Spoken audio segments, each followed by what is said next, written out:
కడప జిల్లా బద్వేలు పట్టణంలోని స్థానిక వైఎస్ఆర్సీపీ కార్యాలయం నందు ఏర్పాటు చేసిన విలేకరుల సమావేశంలో MLC DC Govinda Reddy, MLA doctor Dasari Sudha మాట్లాడుతూ చెన్నకేశవపల్లెలో బూతులో తెలుగుదేశం నాయకులు, వైఎస్ఆర్ కాంగ్రెస్ పార్టీ ఏజెంట్ అయిన మల్లికార్జునరెడ్డి, కార్యకర్త రవీంద్రనాథ్ రెడ్డి వారిపై దాడి చేయడం హేయమైన చర్య అని అన్నారు.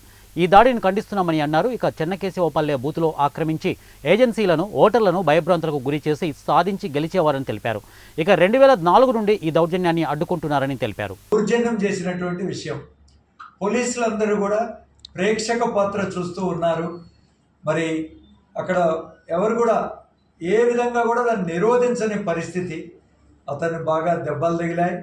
ఇంకొక అతను కూడా ఎస్సీ కమ్యూనిటీకి చెందినటువంటి మరి ఆయన పేరు రవీంద్ర అనేటువంటి ఏజెంట్ను కూడా బాగా మ్యాన్ హ్యాండిల్ చేశాడు. అతని పరిగెత్తుతో బయటికి పోయినా కూడా అదేవిధంగా అతన్ని కూడా కొట్టడం జరిగింది. భయభ్రాంతులు చేసినటువంటి విషయం నిన్న జరిగినటువంటి సంఘటన. ఇది మేమంతా కూడా వైఎస్ఆర్ కాంగ్రెస్ పార్టీ గర్హిస్తూ ఉంది.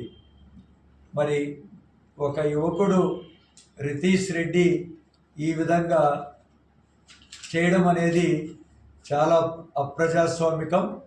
ఇది ఎవరు కూడా సహించేది లేదు. వైఎస్ఆర్ కాంగ్రెస్ పార్టీలో నాయకులు మీరు 5-6 వెహికల్స్ను బద్వేల్ మున్సిపాలిటీలో కొంతమంది రౌడీ మూకలను వేసుకొని ఈ విధంగా రాజకీయాలు చేయడం అనేది ఇది ఖచ్చితంగా మేము ఎదుర్కొంటాం, అడ్డుపడతాం.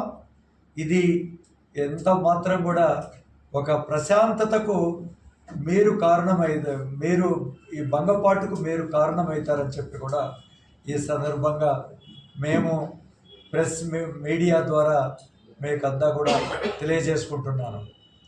ఒకప్పుడు వీరారెడ్డి గారికి ఇలాంటి మానసిక స్థితిలో బూత్ క్యాప్చరింగ్ ఉండేది బద్వేల్ నియోజకవర్గం అంతా కూడా. 2004కు ముందు మనం గమనిస్తే ఆ విధంగా 40-50 బూతులు మరి శివరామకృష్ణారావు గారు చాలా ఇబ్బంది పడేవాడు. సో దౌర్జన్యపూరితమైనటువంటి వాతావరణంలో ఈ ఏరియాస్లో అంతా కూడా దౌర్జన్యంగా చేసేవారు. బద్వేల్ నియోజకవర్గంలో ఆ విధంగా తను గెలుపు తీసుకున్నాడు. తర్వాత అదే విషయాన్ని విజయమ్మ గారు కూడా నిజానికి 2001 బై ఎలక్షన్లో అదే వాళ్ళు చేసినారు. మరి 2004లో వచ్చినప్పుడు 1-2 సంఘటనలు మినహా మన బద్వేల్ కాన్స్టిట్యున్సీ మొత్తం ప్రశాంతంగా జరిగింది. అయితే నిన్న చిన్నకేశంపల్లి బూత్లో ఒక ఇన్సిడెంట్ జరగడము, అది మేము వైఎస్ఆర్సీపీ పార్టీ తరఫున మేమందరం కూడా ఆ సంఘటనను ఖండిస్తున్నాము. యాక్చువల్గా ఎంతో పీస్ఫుల్గా జరుగుతున్నప్పటికీ అక్కడ మాత్రం మార్నింగ్ నుంచి పీస్ఫుల్గానే జరిగింది. ఇంకా లాస్ట్లో అక్కడ ఇన్ఛార్జ్గా ఉన్న మన కేశవరెడ్డి అన్న హీ వాజ్ యాక్చువల్లీ ఎక్స్పెక్టింగ్ ఏదో ఒకటి జరుగుతుంది ఈవినింగ్కి అని. నేను ఒక 40 minutes ముందర నేను వెళ్ళినప్పుడు కూడా నన్ను కోరడం జరిగింది, అన్న మీరు ఉండండి మేడం ఇక్కడ, ఇంకా ఎండింగ్కి వచ్చినప్పుడు ఏదైనా ఇన్సిడెంట్స్ జరుగుతాయని కూడా ఆయన చెప్పడం జరిగింది. ఆ విషయాన్ని కూడా మేము యాక్చువల్గా డిపార్ట్మెంట్ వాళ్ళకి తెలియపరిచాము.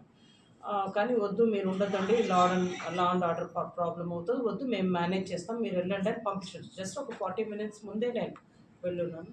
సో మేము ఇంకొక రౌండ్ అట్లా చుట్టుపక్కల చూసుకొని వచ్చేప్పటికీ ఇలా బూత్లోకి వెళ్ళేసి వాళ్ళ ఏజెంట్తో మా వైసీపీ పార్టీ ఏజెంట్ని కొట్టించడం అన్నది జరిగింది.